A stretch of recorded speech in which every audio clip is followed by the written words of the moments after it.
إن الدين عند الله الإسلام. عليكم فاعتدوا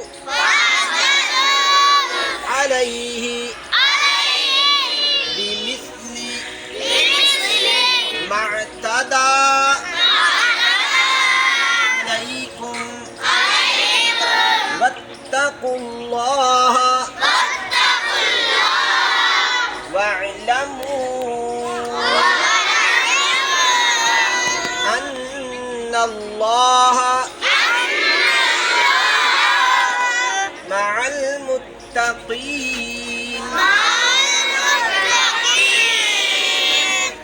میں اللہ کی پناہ چاہتا ہوں شیطان مردود سے بچنے کے لیے.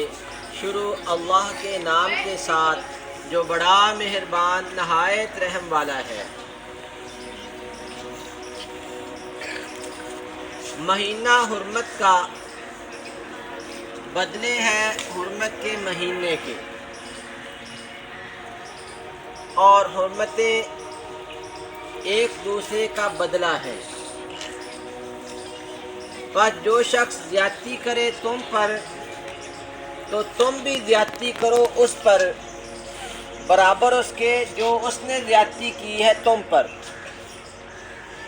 اور اللہ تعالیٰ سے ڈرتے رہو اور یاد رکھو کہ اللہ تعالیٰ ڈرنے والوں کے ساتھ ہے. اللہ تعالیٰ نے جب سے زمین و آسمان کو پیدا فرمایا ہے اس دن سے سال کے 12 مہینے رکھے ہیں، اور کسی بھی مہینے کسی بھی دن کے اندر کسی پر بھی ظلم کرنا اللہ نے منع کیا ہے، حرام رکھا ہے. لیکن 4 مہینے ان 12 میں سے وہ زیادہ احترام والے ہیں. ان میں تو لڑائی جھگڑا بہت ہی بڑا گناہ ہے، ہر وقت کی گناہ ہے. کسی کے ساتھ بلا وجہ لڑنا، کسی پر ظلم کرنا ہر وقت ہی گناہ ہے. لیکن 4 مہینے ایسے ہیں کہ ان میں لڑنا تو بہت ہی بڑا گناہ ہے. جیسے کسی بھی جگہ پہ کلاس روم کے اندر، باہر گراؤنڈ کے اندر یا سڑک پہ چلتے ہوئے لڑنا، کسی پر ظلم کرنا یا چوری کرنا گناہ ہے. مگر مسجد کے اندر جا کے جہاں اللہ کی عبادت کرنے کے لیے جاتے ہیں وہاں پر لڑنا یا وہاں پر جا کے چوری کرنا وہ زیادہ بڑا گناہ ہے. اسی طرح سال کے 12 مہینے ہیں، اور 12 مہینوں کے وقت کسی بھی وقت کے اندر کسی بھی ٹائم کبھی بھی لڑنا اور جھگڑا کرنا اور ظلم کرنا وہ حرام ہے اور گناہ ہے. مگر حرمت والے مہینوں میں جو 4 حرمت والے مہینے ہیں ان میں لڑائی کرنا ایسے بڑا گناہ ہے جیسے مسجد کے اندر چوری کرنا بڑا گناہ ہے. چوری ہر جگہ پہ چوری ہے، گناہ ہے، لیکن مسجد میں چوری زیادہ بڑا گناہ ہے. وہ حرمت والے مہینے جو ہیں جن کو اللہ تعالیٰ نے زیادہ حرمت اور احترام بخشا ہے وہ ہیں 4: ذوالقعدہ، ذوالحجہ اور محرم.